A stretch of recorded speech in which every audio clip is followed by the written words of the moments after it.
So if I had to start wholesaling from scratch in 2026, this is exactly how I would close my first deal. Now, I have closed hundreds of deals across more than 20 different states. And when I first got started back in 2020, I closed my first deal for $15,000 within 60 days of starting. My name's Tyson. I hope you're doing well. And today, I'm gonna show you exactly what I would do differently if I had to start wholesaling all over again. I'm gonna show you everything from how to pick a market that actually has deals, to finding motivated sellers, knowing what to say on the phone, how to know exactly what to offer on each deal, and how to find cash buyers. So without any further ado, let us get right into it. Now, the first thing I would do is pick the right market. And this is where I see most beginners mess up right off the bat. They pick a market because they live there or because they heard somebody on YouTube say it was a hot market. But that is not how you pick a market. You see, when I look for a new market, there are three numbers that I look for. First is population. You want at least 75,000 people or a smaller city that's within an hour of a major metropolitan area, because you need enough deal flow to actually find motivated sellers,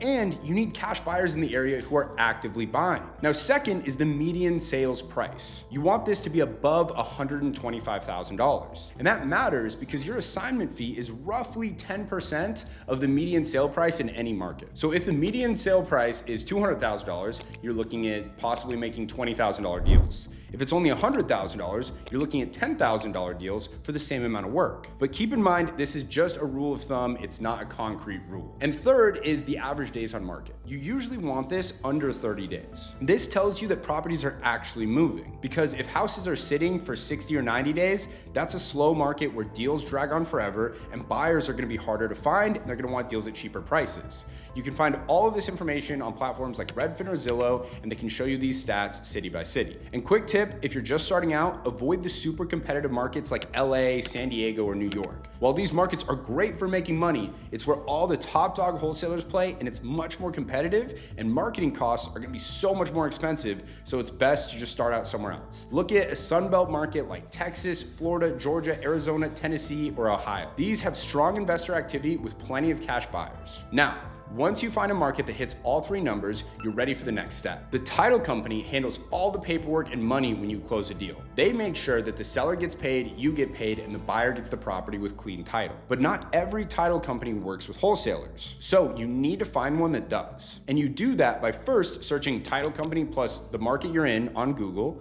Call the ones with good ratings and ask if they close wholesale transactions. If they say yes, get their information, like the name of the company, the name of the escrow officer, their email, their phone number, and the address of the title company, because you're gonna need this information for your contracts. And it only takes about 30 minutes, so you might as well set it up before you actually need it. And speaking of contracts, there are two of them you're gonna need for wholesaling. The purchase contract, which is what you use to actually get a property under contract from the seller, and the assignment contract. This is what you use to sell your contract to a cash buyer. Upload both of these to DocuSign as templates. That way, when you get a deal, you just pull up the template, fill in the details, and send it. Now, these contracts have protections built in that limit your risk. And most importantly, you need an inspection period. This is what lets you cancel, and you can even get your earnest money back if the deal doesn't work out for whatever reason. Now, your earnest money deposit is usually small. I start around $100, and you have the right to assign the contract. This is what allows you to actually sell the contract to a cash buyer and collect your fee. Now, the most important thing to understand is your earnest money is protected by your inspection period. You can cancel for any reason during that window and get your $100 back. This is what makes wholesaling virtually risk-free. So, this is what you're gonna be doing every single day. Finding people who have a problem that selling their house solves. Because in this market, the people who are selling are not people who want to sell, they are people who have to sell. Maybe they inherited a property they don't want, they're going through a divorce, or they got a job across the country and they need to relocate quickly. Or maybe they're a tired landlord who's been bleeding money for years and just wants out. These are the people that you're looking for. And there are two methods I use to find them. Method one is pulling a targeted list. I use a data provider, Virtual Flip Leads, and I filter for off-market properties.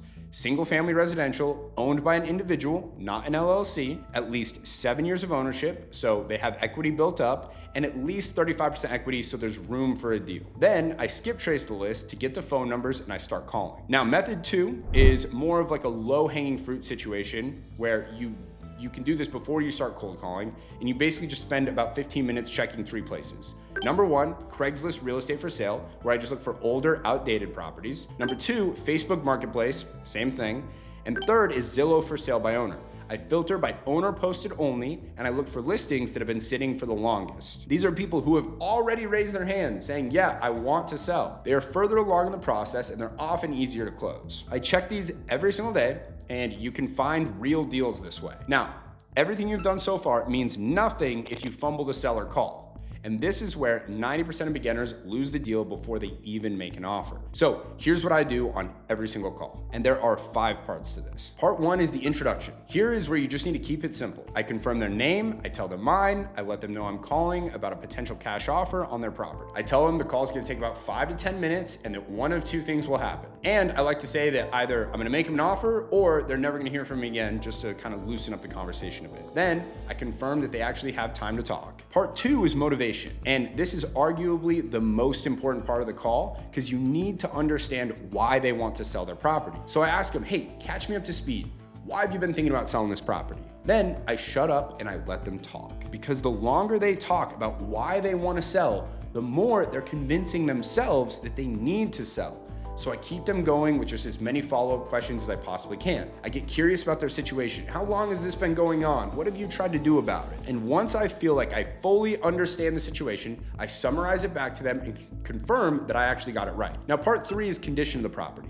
Instead of asking them a million questions about bedrooms, bathrooms, I just ask them one thing. I ask them to rate the condition of the property on a scale of 1 to 10. 1 means tear it down, and 10 means fully remodeled, like something off of HGTV. And after they give you a number, then you ask what the property would need to be a 10. Now, they're gonna tell me everything that's wrong with the property in their own words. So I write it all down and we're gonna come back to it later. And then we move to part 4, timeline. Now, when it comes to timeline, I let them know that one thing people love about working with me is that I'm flexible on closing. I typically close in 30 days, but some people want more time, some want less, and I ask what works best for them so I can move to part 5, asking price. This is where I recap everything they told me about the condition of the property, and I ask what they feel is a fair price for the property in its current condition. And once they've given me a number, I stack all the benefits, like we're paying the closing costs, there's no realtor fees, they can take what they want and leave everything else. And then I ask for the best price they could do given all of that. That one line alone has made me, I'm not even kidding, millions of dollars, because it forces them to negotiate against themselves before I've even made an offer. And once they give me their best number, that's where I lock them in. I confirm that if I can hit that number, close on their timeline, buy it as is, pay the closing costs, that they're for sure ready to move forward today. Because if they say yes, then I'm just gonna go ahead and confirm, hey, is there anybody else you need to talk to, spouse, family member, attorney, real estate agent, whatever it is, because you'd be surprised at how many people slap you in the face without objection after you've gone through everything. And if there is somebody else, I push the conversation back until I can get all the relevant decision makers on the same call. Once I have full commitment, I tell them I'm gonna run my numbers and I'm gonna call them back in 15 minutes. Now, really quick, if you want me to hold your hands through these steps so you don't waste any time figuring it out on your own, I'm gonna leave a link below where you can actually apply and learn more about how I can guarantee you will close your first deal in 90 days, or I'll give you every single penny back. Now, most beginners get to this point and they completely freeze because they have no idea what number to say. Offer too high, you're gonna lose money. Offer too low, and you lose the deal. So here's the framework that I run on every single deal. First, I find the ARV, which stands for the after repair value. Essentially, this is what the house would sell for fully fixed up. I find this by looking at similar houses in the same neighborhood that sold recently and have been remodeled. Then I back out all the costs. Closing costs when the buyer purchases the property from me, which is usually around 1 to 2%. Then their closing costs after they sell after fixing up, and this is usually gonna be about 5 to 6% once you factor in realtor commissions. After that, repair costs. And here, a simple rule of thumb I use is that if the ARV is under $250,000, I estimate $35 per square foot. If it's between $250,000 and about $400,000, I use $40 a square foot. And if it's above $400,000, usually up to like $750,000, $45 a square foot. Then you back out the investor's profit because the buyers obviously need to make money too. And that's usually gonna be about 10 to 15% of ARV. Whatever's left over after all of that is your maximum allowable offer. This is the most you can pay for the property and still have a deal that works. Now, when I make the offer, I like using a specific number, like let's say $173,579 instead of a round number like $175,000. That's because a specific number feels calculated and it's tougher to negotiate against. I call them back, I list the benefits one more time, give them the number, and here's the part that makes all the magic happen. I just shut the hell up. because in sales, whoever speaks first loses power.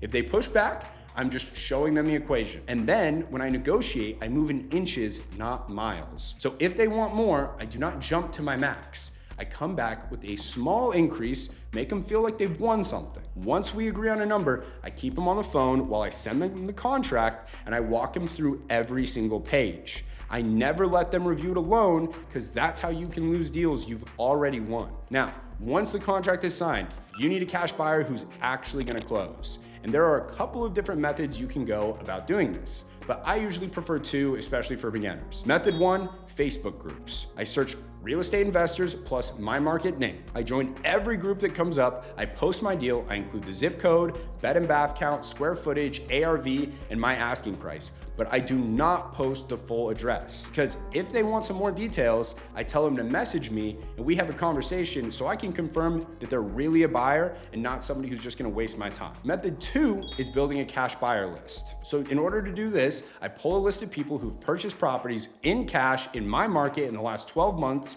filtered down to anybody who also owns at least 3 other properties, because these are gonna be all the active investors in that market. Once I have the list, I skip trace it and I start reaching out. The key here is I always mention a property that they recently picked up so they know I actually did my homework before calling. From there, the pitch is simple. Hey, I've got a 3-bed, 2-bath, ARV's around 200,000, I'm asking 140,000. Now, if they're interested, I don't just hand the address over right away. I need to know 3 things first. Are they good with the price, assuming the conditions all the same? What would they need to see before they be ready to actually commit to the deal? And can they submit earnest money the same day if everything checks out? Once I know they're serious, I schedule a showing, I send them over, and I just let the property do the talking. If they want it, I send the assignment contract, get it signed, and their earnest money goes straight to the title company. Once that money is in, the deal is locked. A few days before closing, the title company asks how I want my assignment fee, wire or check. Now, most people like myself are gonna go wire because it hits faster. And then on closing day, the buyer sends the full amount to the title company.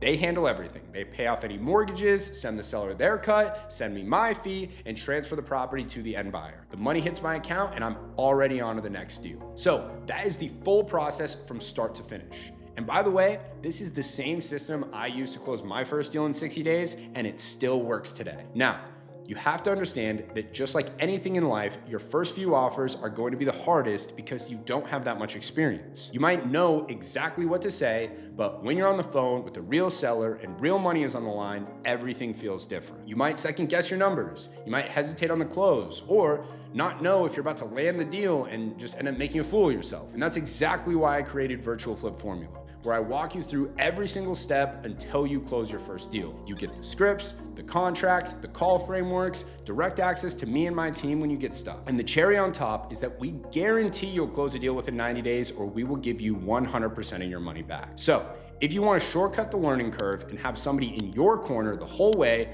I'll leave a link below where you can see exactly how it works. Go take action and I'll see you on the next one.